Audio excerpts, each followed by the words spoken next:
Brian Brigger, welcome to the film room. Thanks, Coach. Happy to be here. Happy to have you here. You know, we usually have players that sit in this role, in this chair, but I think you're a big part of our basketball program. And I want to get the opportunity to talk a little bit and to evaluate you, to kind of ask you a few questions, because you're in a sense, I think, half celebrity, half mystery to the community, to our fans. Certainly not to our program. Everybody knows you, all right? You know, one thing on a serious note that I want to say to you on behalf of, I think, all of our former players, but certainly the current players and our coaches and support staff, you know, we appreciate your passion for your job. And, you know, it's like certain people, like, they do a great job in the one they have, but it almost like transcends the job responsibilities. And I put you in that category. Appreciate that. You know, your enthusiasm, your passion, it brings a smile to the players' faces. It brings a smile to our office. And as you know, college basketball, the season in and of itself is a grind. Yes. So I think the more people that you have that have that positive energy and are great communicators and very responsible, it makes things go. And I think a lot of times it's the difference between having a championship program or just a good one, you know. And I want to just say for all of us, you know, thank you for what you do every day. You're awesome at what you do. Appreciate that. Now, having said that, just in terms of me checking your ego at the door, I think it's important to be humble and hungry. Tell me about this EMOI. That started, I believe, 6 years ago, from the student managers that, you know, they loved my enthusiasm. Yeah. I think it was Trevor Derritt and Andrew Payne that thought I was probably a little crazy, didn't show enough poise behind the bench, and they just wanted to, you know, come up with some slogan for me, and they came up with EMOI, Equipment Manager of the Year. Equipment. No, you didn't come up with that. I did not come up because the rumor is that maybe you came up with that on your own. No, I did not, and you know, other people have thrown fire on that. Fire on that. Right. On the gas on the fire. Gas on the fire. Okay. Right. All right. Well, look, we evaluate people by their performance in this room. Okay. And that's what we're going to turn the page to here next, and kind of I have a few things to just point out from me to you, and then maybe some questions that pop up as well. Okay? You've already explained EMOI. Yeah. What about this thing you hear? What do we call this right there? I think that's called the EMOI salute. It started a couple of years ago at Cal. Lowry hit a big three. Yeah. I believe we took the lead on that. And I don't know, my emotions took over, and I just went with the salute. And it's been a constant ever since. Yeah, and it's contagious because now we have our players on the bench doing it, managers, et cetera. But again, that comes back to the positive, you know, vibe that I think you bring to a very intense time, which is game time. Yes. Right? Yeah. By the way, I think this is the actual that was it. First salute, maybe? Is this at Cal right That here? was at Cal, yes. Right. Big three went in, and bang. The rest is history. Yes.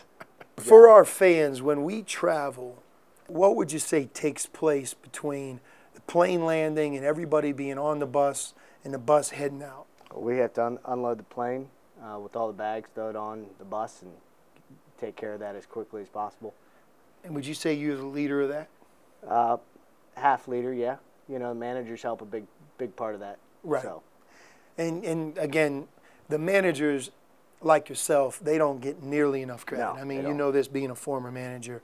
I mean, having a great managerial staff, again, I think separates like good teams from maybe good programs. Or instead of having a good program, you know, you have a great one. You know. All right, so let's keep moving. So you put yourself here in our locker room. You know, this actually is in the locker room. I did not. I don't know if it was a. I mean, you got Derek Williams, Rondé Hollis Jefferson, Steve Kerr, Sean Elliott, Damon Stoudemire, Jason Terry, Lowry Markkinen, and I don't there know it is. Who put that up.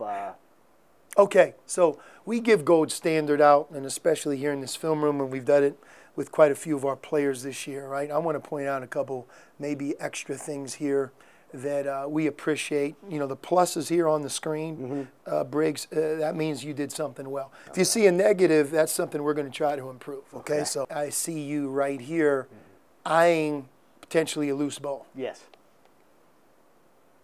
You now see the opponent maybe possibly taking our ball. Tell me your mindset. Yeah, I just want to make sure we get that ball back as quickly as possible.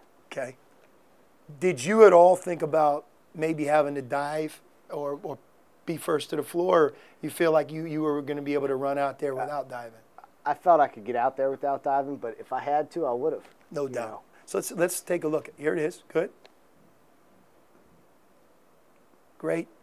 And you start bouncing it, representing yourself, our program, your family in a first-class manner here, handling the rock on the way out. Yeah. Nice job. And again, this is this enthusiasm we're talking about, because as you know, look, we are responsible for having our team ready to play the game. And when you have 35 of them, we like to say we're going to go 35 for 35, but it's not easy, right? It's With not, the final exams, academics, you know, coming off a tough loss. But again, things that we respect and appreciate that you do, and I know our players, you know, getting them ready to play the game. Here we go. Now this is kind of what I would call your on-the-ground game. Okay. Right? Yeah. It's kind of keeping it simple and professional. Yeah. And then all of a sudden... kind of do that with the walk-ons. Yeah. You almost... And again, even after big wins, especially road wins, right? And that's at Stanford, I know. Remember we talked about the salute becoming contagious? Yeah. Here we go. Great example. I know those are your favorite shoes that have ever been given to us as a gift from Nike, right? Yes. What are they called? They're the Kobe's. It's I believe 4 years ago. The years run together, but the green is for the Cacti of Tucson. Yep. You know, all these other teams that have gotten shoes that year got their basic colors, where, you know, for us, Nike took care of us and added a different flavor. Yeah. I think these are the best that we've ever gotten, and I know we've shared that with Eric Lautenbach. But, you know, a big part of Tucson, and even Coach Olson, you know, the iconic logo that was on the court for so long. Yes. You know, I almost feel like this is a sneaker that does the same thing. Right, exactly. And here we go, social media, and you have traditionally a game day tweet that kind of shows what uniforms we're wearing, right? Yeah, and I throw a wrinkle on it. You know, the numbers I put out usually have a meaning. With this one, it's 3 + 2 = 5. We played Connecticut, and Brandon Randolph's from the area, so kind of want to get him a shout out. The last game I did it for my niece. It worked because it was Alabama. You had 12 and 3. You know, for those two guys from the state, and then my niece turned 6 on Sunday, so I just did 1 + 2 + 3 = 6. So that's awesome. Kind of a. Can I give you a suggestion? Maybe like putting them on like maybe number 1 and 11. That's your record as a Cincinnati Bengal against the Steelers at home over the last 12 years? Yeah, it's pretty bad that, you know, the Bengals have struggled, but, you know, as a kid, you know, the Bengals would go, you know. Well, I don't even want to hear it. We'll move on to the next thing. We'll no go one 2 has and time for 14. that. We beat the Steelers twice when we go 2 and 14. No one has time for that. Next. Is this in Tucson, Cincinnati? Where is this at? I mean, I've seen this on social media. I mean, to me, that's like LeBron James status. Do you have any idea what building this is? I have no clue. You know, maybe Ryan Reynolds, who masterminded this, could tell you if it was Tucson, Cincinnati, Pittsburgh, Cleveland. It's definitely not in Pittsburgh, based on a couple of things.